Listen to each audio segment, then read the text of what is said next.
Welcome aboard Bedtime Stories Airline, where every journey carries you gently across skies of imagination and into the soft embrace of sleep. Tonight's flight drifts far beyond the constellations you see through your window. We are bound for a place whispered about only in dreams, a secret orchard where the fruit that hangs from its branches glows like fallen stars. The tale you are about to hear is called The Star Orchard. Please settle in. Let your thoughts loosen like laces untied at the end of a long day. The cabin lights are dimmed, the aisles hushed, and the night sky outside is clear. As the engines hum, let each word be a step further into rest, further into the velvet dark that holds this story waiting just for you. And remember, if you are enjoying tonight's journey, kindly fasten your support by subscribing. It helps keep our skies open for more stories. Now, let us take off. There are some stories that feel as though they were waiting for you, patient and quiet, hovering just outside the edges of ordinary life until the night you are tired enough, or open enough, to see them. This story begins in the press of night air, thousands of feet above the earth, where a lone traveler named Elias sat by the window of a flight that seemed to drift outside of time.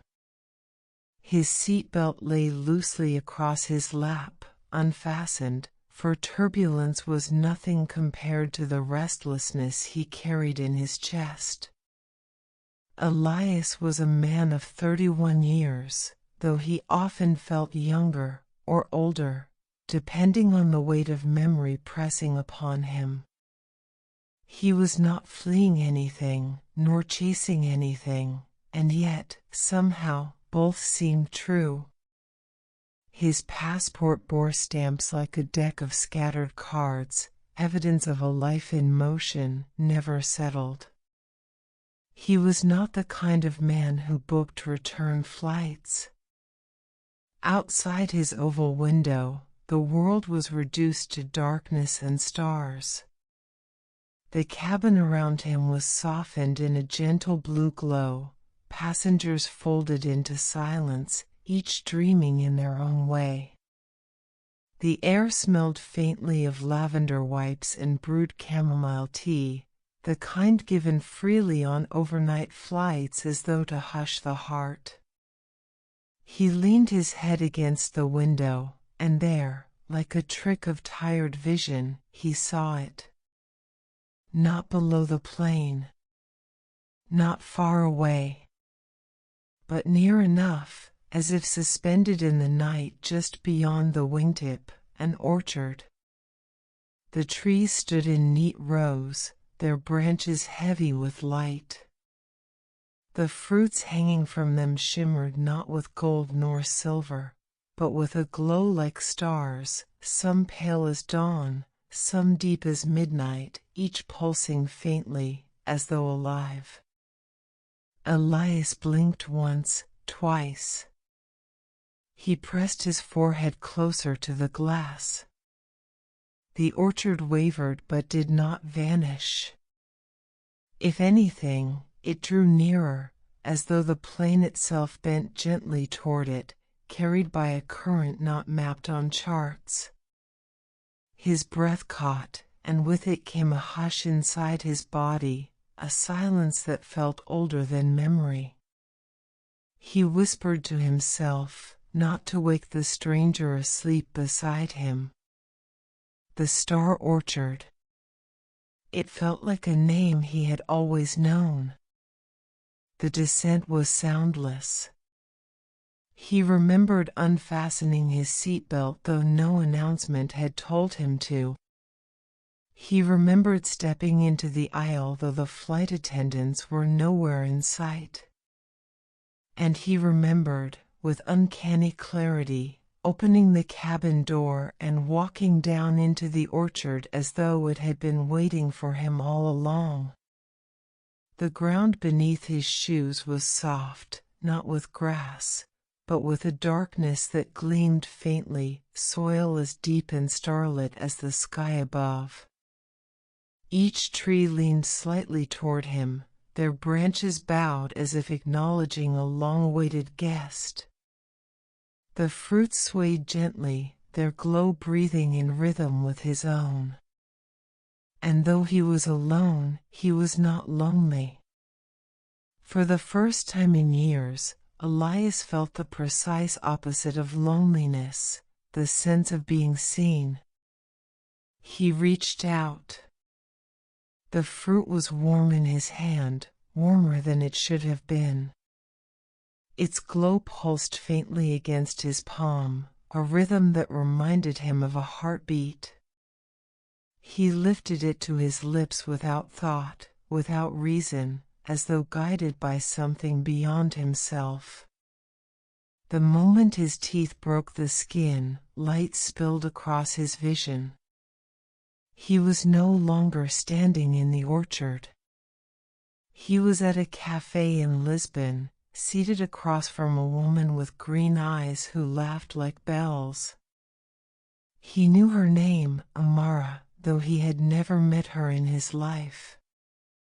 She reached across the table, covering his hand with hers, and said softly, "I'm glad you chose me." The vision dissolved. He staggered back into the orchard, the taste of starlight still lingering on his tongue. The fruit had vanished from his hand, leaving only the faintest warmth in his chest. Elias gasped, clutching at the nearest tree. His pulse thundered. His eyes lifted to the branches heavy with countless glowing fruits. Each one, he realized, held a life. A life he might have lived. He tried again. Another fruit. This one revealed him walking along a quiet river in Kyoto, holding the small hand of a child who called him father. The boy's eyes were wide and shining, filled with trust, filled with love. Elias felt tears sting his own as the vision slipped away, leaving him alone again among the trees. The orchard was silent. Only the faint shimmer of the fruits glowed in the darkness, waiting. But as he reached for another, a voice stopped him. "Careful." It was a woman's voice, hushed but steady, carrying the gravity of one who had already tasted what he had just discovered. Elias turned. At the far end of the orchard stood a figure, a woman with hair black as night, her dress flowing like a shadow-made flesh. Her face was pale, her expression unreadable, though her eyes carried a depth that unsettled him. She stepped forward, her bare feet leaving no trace on the starlit soil. "Every fruit you eat," she said, her voice no louder than the rustle of leaves, "takes something from you." Elias swallowed, his mouth still tasting of starlight. "Takes what?" "Yourself," she whispered. "Piece by piece. Until you are scattered across 1,000 versions, and none of them truly yours." The words pierced him, though gently, like a needle slipping through cloth. Elias wanted to ask her more. Who she was. What she knew. But her figure blurred at the edges, as though she belonged not wholly to this place, or perhaps to any place at all. Instead, he asked the question that pressed hardest on his heart. "Then why is it here? Why show me what I could have had?" The woman tilted her head. A sadness flickered across her eyes. because choice is the cruelest gift. And with that, she turned, vanishing deeper between the rows of glowing trees. Elias stood frozen. The orchard breathed around him, fruits glowing, waiting. His chest ached with longing, for Mara's green eyes, for the child's small hand in his own, for all the lives he glimpsed but had never lived. And yet, the woman's warning echoed like thunder in silence. Piece by piece, until none of them are truly yours. He closed his eyes, but in the darkness he saw more visions flicker, unbidden, a life as a poet in Paris, a quiet house by the sea, a friendship that never broke, a love that never left. His hand trembled as it hovered over the nearest glowing fruit. And then, a sudden shift. A gust of wind through the branches, though no wind had stirred before. The trees themselves seemed to draw breath, their lights flaring brighter, surrounding him in a constellation made flesh. Somewhere beyond the rows, a sound rose, not a voice, not quite, but a resonance, low and humming, like the engines of a plane echoing through the orchard itself. The orchard was alive. And it was aware of him. Elias's breath caught. His choice, to eat again, or to resist, seemed to weigh heavier than air. And as he reached toward the fruit that glowed brightest, trembling between hunger and fear, the orchard's light surged, swallowing everything. The light did not consume him, though for a breath it felt as though it would. Instead, it dissolved into a gentle shimmer, like stardust slipping through his fingers, until the orchard steadied once more around him. The rows of glowing trees stretched outward, endless, each heavy with their strange celestial fruit. But Elias was no longer where he had been. The ground beneath him had changed, softer, darker, as though deeper within the orchard's heart. The air smelled of something sharper now, a faint trace of jasmine threaded with smoke. And there she was, the woman who had warned him. She stood in the aisle between two trees, the glow catching in her hair so that it shimmered like strands of midnight fire. Her eyes, when they found his, were steady, unreadable, but not unkind. "You shouldn't have touched the orchard again," she said softly. "I didn't," Elias replied, voice trembling. It brought me here." Her gaze lingered, as if weighing the truth of his words. Then she stepped closer, her dress flowing around her like water, leaving the starlit soil untouched. "The orchard chooses," she murmured. "And once it notices you, it doesn't let go easily." Elias's pulse thudded. He wanted to ask what she meant, but his tongue felt heavy. Instead, he whispered, "Who are you?" Her lips curved in the faintest suggestion of a smile, one that held sorrow at its edges. "I was a traveler," she said. "Like you. I boarded a flight long ago. I saw the orchard, as you did. I thought one fruit would not matter." Her voice lowered. "But one becomes two. Two becomes more. And soon, you are scattered in pieces across lives you'll never truly live. Until..." She touched her chest lightly, over her heart. until there is nothing left to hold you here. Elias stared, his breath shallow. Then why are you still here? Her hand fell to her side. Because some part of me is left. A fragment. Enough to walk these rows, to warn others. But not enough to return. The orchard around them seemed to listen, branches swaying faintly though no wind stirred.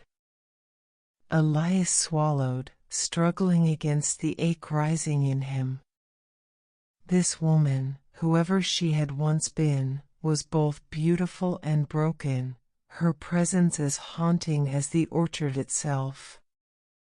And yet he felt drawn to her, as though her sorrow and his own restless longing recognized each other. "What's your name?" he asked quietly.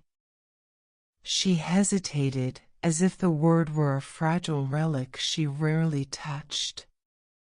Celine. The name fit her, he thought. Dark and luminous at once, like the moon. They walked together, slowly, between the trees. Elias found his steps unsteady, not from exhaustion, but from the weight of wonder pressing down upon him. "Celine," he said, tasting her name like a secret. "If the orchard only takes, why stay near it? Why not turn away?" Her gaze swept the glowing rows, endless in every direction. "Because where would I go? This is all there is now. The orchard does not release what it has claimed." Her words settled heavy in his chest, but her voice was so soft, so melodic, that even sorrow sounded like a lullaby.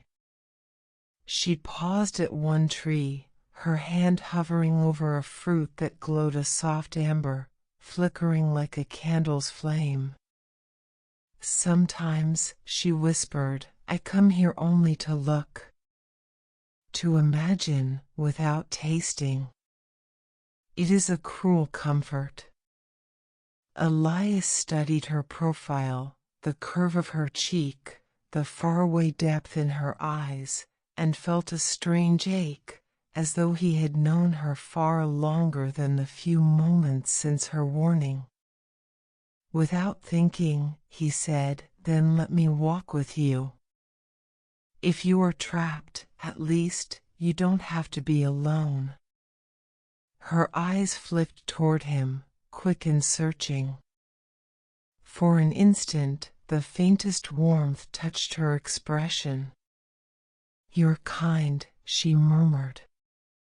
"But kindness has a cost here." The orchard seemed to lean closer around them, as though eavesdropping on their quiet words. Each fruit glimmered softly, a silent invitation, a temptation that shimmered brighter the more Elias tried to ignore it. He felt them tug at him, visions pressing at the edge of his mind. He could almost hear the laughter of the child, the whisper of Amara's green-eyed gaze. Celine must have noticed, for she reached out and caught his wrist lightly. Her touch was cool, grounding, more real than the orchard's illusions. "Stay with me," she said. "If you give in again, you may not return." Her hand lingered for a moment longer before slipping away. Elias's skin tingled where she had touched him. They paused beneath a tree whose fruit glowed brighter than all the rest, silvery white, like miniature moons hanging low. Elias stared, transfixed. Celine's voice was barely a breath. "That tree's dangerous. It shows not only lives you could have lived, but endings you might still meet. It can unravel what little future is left to you." He shivered. Then why does it exist? Because choice must always carry shadow. Her eyes met his. Light is only light when darkness waits beside it. Her words struck him deep, as though they had been waiting in his heart long before she spoke them aloud. Time in the orchard was impossible to measure. The night never shifted, and yet Elias felt both minutes and hours stretch between his steps. As they walked, he caught fragments of Celine's story in the quiet cadence of her voice. Once, she had been a painter, traveling to an exhibition overseas. She had loved the sea, she said, and the salt wind of her coastal town. She had boarded a flight with a sketchbook full of unfinished dreams. And then she had found the orchard. And now? Elias asked softly. She smiled faintly, though sorrow shadowed it. Now I am only what remains. Something stirred in him then, a tenderness he had not expected, fragile and fierce all at once. He wanted to take her hand, to promise her some path out of this endless grove. But he knew such promises would break like glass in his palm. Still, the thought of leaving her here alone felt unbearable. A hush fell over the orchard, sudden and strange. The fruits dimmed, their glow softening, until only the faintest shimmer remained. Celine's eyes flicked upward. It is listening again. Elias frowned. Listening? The orchard, she whispered. It listens to every desire, every longing.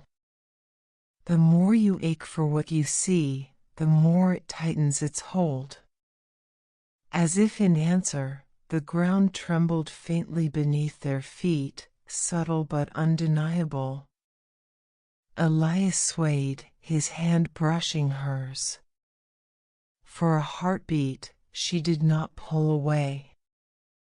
And in that fleeting contact, he felt it, the possibility of a bond stronger than the orchard's lure.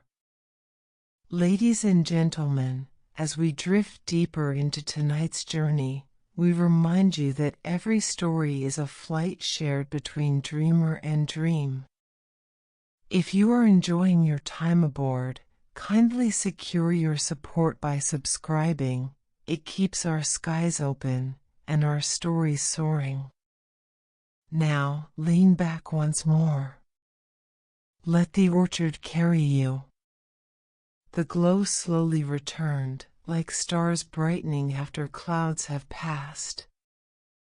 Celine exhaled, tension softening in her shoulders. You see now, she murmured, why you must not give in again. The orchard waits. It tempts. But it does not forgive. Elias nodded, though his heart remained restless. For even as he resisted the fruits, he could not resist her. Her presence was both warning and comfort, her sorrow a mirror of his own. And beneath it all, a thread of something tender, fragile as silk, yet strong enough to pull him closer with every step they took together. At last, they came to a clearing. Here, the trees bent inward, their branches forming an archway of light.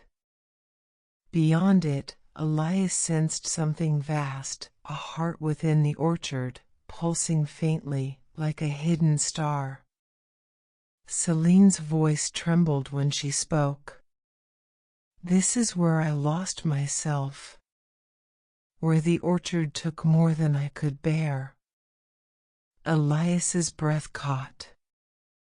And yet you returned? Her eyes glistened with unshed tears. I return because I hope. Even now. Hope that one day, someone will choose differently than I did. Her gaze met his, and in that moment, he understood the weight of her longing. She was not warning him only to save him. She was warning him to save what little of herself remained. Elias reached for her hand, and this time she did not pull away. The orchard around them shimmered, lights flaring as though it had noticed. The archway pulsed, brighter, beckoning. And Elias knew, whatever lay beyond it would change everything. The archway of branches loomed before them, glowing white as moonlight pressed into form. The trees curved toward one another until their limbs twined in a delicate lattice, shimmering with a rhythm like breath. Beyond it stretched something Elias could not fully see, a vastness, pulsing faintly, as though the orchard itself had a heart. Celine's hand was cool in his, though steady. Her gaze was fixed upon the archway with both reverence and fear. "This is where it begins," she whispered. "And where it ends." The glow spilled over her face, painting her features in silver. For a moment, Elias thought she looked less shadowed, less spectral, more whole. He took a breath that seemed to sink through his entire body. "What happens if we step through?" Her lips parted, but no sound came. After a pause, she said softly, "You see everything. All at once. Every path, every self, every ending. But no one returns unchanged." The orchard hummed faintly around them, like the cabin of an airplane at cruising altitude. Elias felt it in his bones, the familiar thrum of engines, carrying him somewhere he did not entirely choose. He squeezed Celine's hand. "I don't care what it shows. I just don't want to face it alone." For the first time, she turned fully toward him. Her eyes, dark and luminous, searched his face. And in their depths, he thought he saw a reflection of his own ache, the longing not only for what could be, but for something present, here, now. She whispered, almost against her will, "Then hold on." They stepped beneath the archway. The orchard vanished. Elias was falling, or flying, through a vast expanse where no ground, no sky, no horizon held him. All around, constellations unfurled like petals, galaxies spun, universes layered over one another in shimmering veils. And within each star, he saw life. Himself as a poet in Paris, scrawling words of fire and sorrow in a candlelit garret. Himself as a father on the riverbank in Kyoto, teaching his child to fold paper boats. Himself in Lisbon, fingers entwined with Amara's, her laughter like bells. Himself on a quiet shore, painting waves in solitude. The visions cascaded endlessly, so many lives he could not hold them all. And with every glimpse, he felt something loosen inside him, a thread of his being stretching thin. Beside him, Celine's form flickered, not entirely stable, shifting as though she too were unraveling.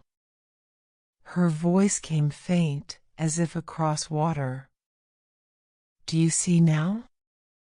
This is why the orchard takes. It cannot show you what could be without claiming part of what you are. Elias reached for her, desperate. Then how do we stop it? Her eyes glistened with starlight. You must choose.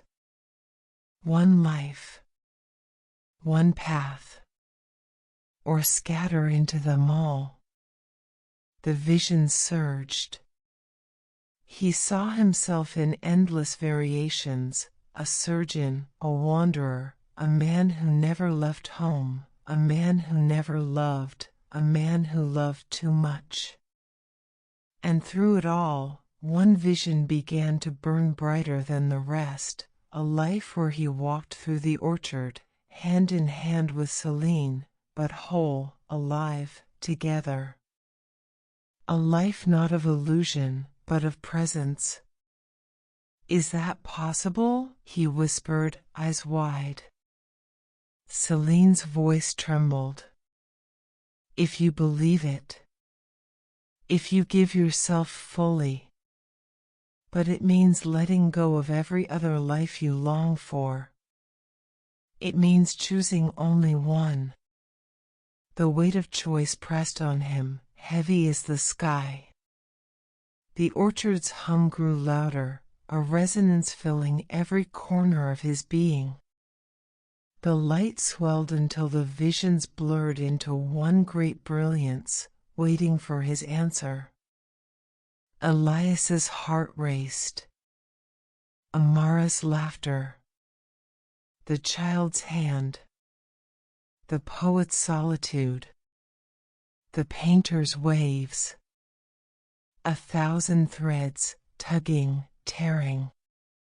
But when he turned toward Celine, trembling and half-fading, he felt something deeper than any vision, a bond forged not of possibility, but of presence. He gripped her hand tightly. Then I choose this. Us. Her eyes widened, and for an instant, joy flared in them, sharp and fragile. But before she could speak, the orchard shuddered. The brilliance shattered. They stood once more in the clearing beneath the archway, the orchard's rows stretching infinite around them. But something was different. The fruits above them pulsed brighter, faster, their glow almost frantic. The ground quivered beneath his feet, as though rejecting his decision. Celine's form flickered wildly, caught between solidity and smoke. She clutched at her chest, gasping. You chose, she whispered. But the orchard doesn't release so easily. Elias caught her shoulders, steadying her.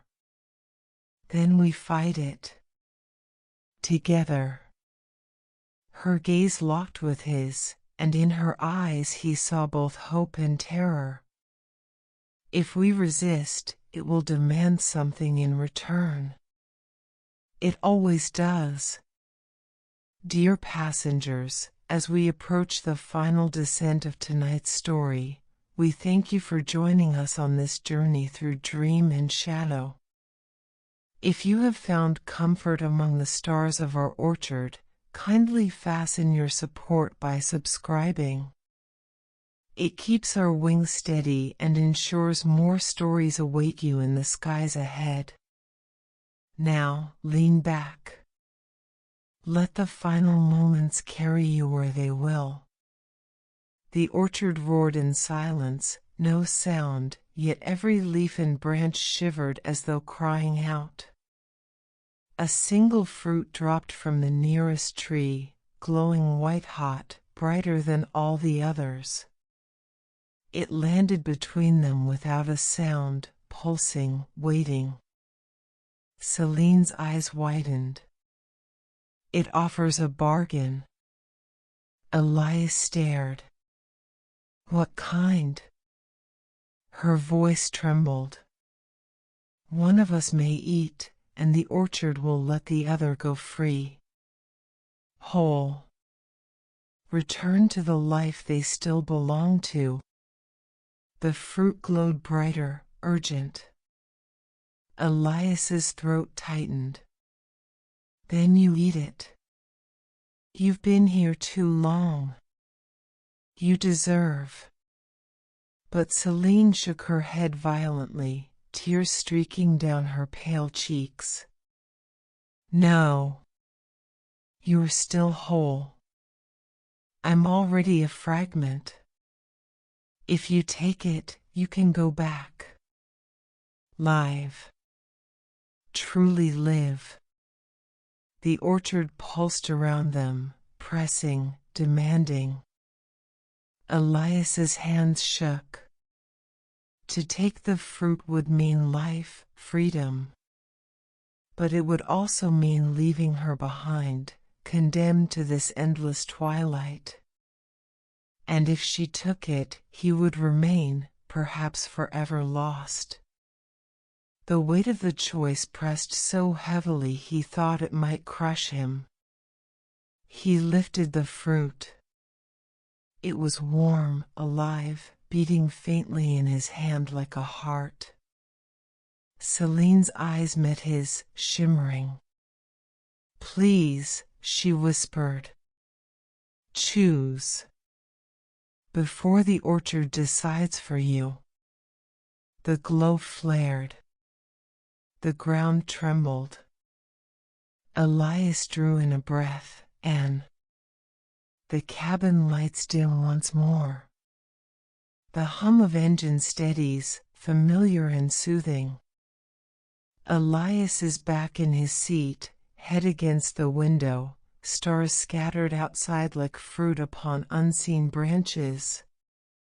His hand rests loosely on the armrest, but is it empty, or does it still cradle a faint glow? Beside him, the seat is occupied. A woman with midnight dark hair, eyes closed as though in sleep. Her presence is quiet, but undeniable. Was she a dream carried back from the orchard? Or did he truly choose her, bringing her into this reality at last? The intercom hums softly overhead, the captain's voice like an echo. Ladies and gentlemen, we will be landing shortly. Please prepare for descent. Elias opens his eyes. For just a moment, he thinks he sees the orchard reflected in the glass, trees heavy with stars, waiting. And then it is gone. The engines hum on. The night flight continues. The story is not finished. It never is.